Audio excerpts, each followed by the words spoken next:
1 million and 1 trillion. 1 million Americans call off work every day solely because of stress. $1 trillion are what the global economy loses every year based on productivity that was decreased directly from stress, anxiety, and depression.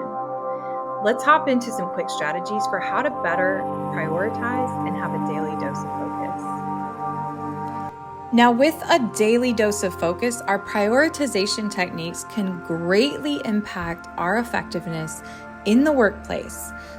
One of my first mentors, I started out my career in K-12 education. She stopped me my first year as a school leader, and she essentially told me that I really wasn't being effective at all of the different things that I was trying to do. And that really stung a little bit. She told me that I needed to have some better strategies for time and energy management.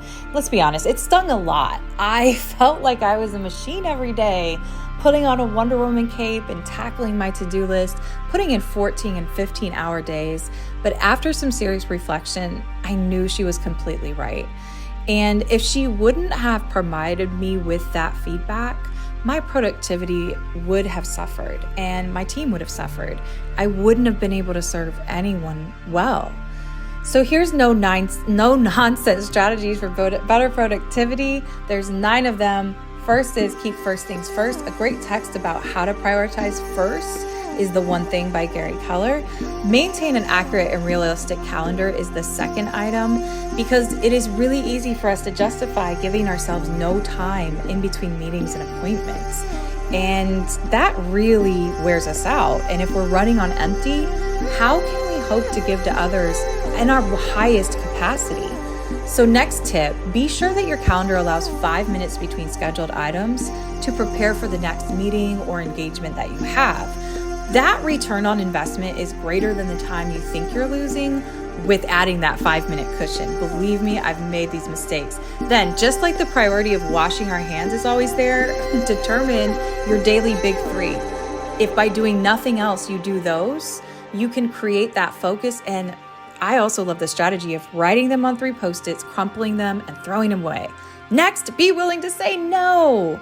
And then let your yes be yes. No matter your role at work, it can be very easy to become that yes person, and you're just wanting to please everyone.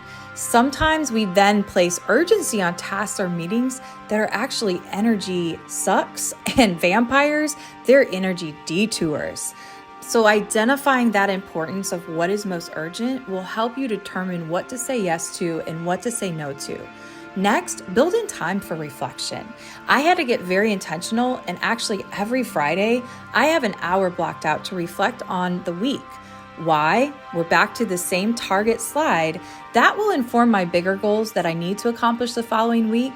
And then every day helps me set up my daily 3 that as I go throughout the day and hit those 3 Post-its, I can crumple them up.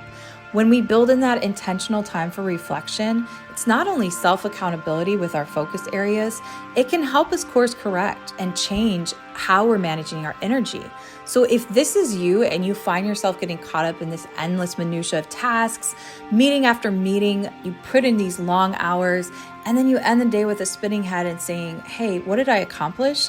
Start with the simple goals for yourself. Know when you are making a commitment, why you are making that commitment. And finally, remember a good rule of thumb: if it's not going to directly benefit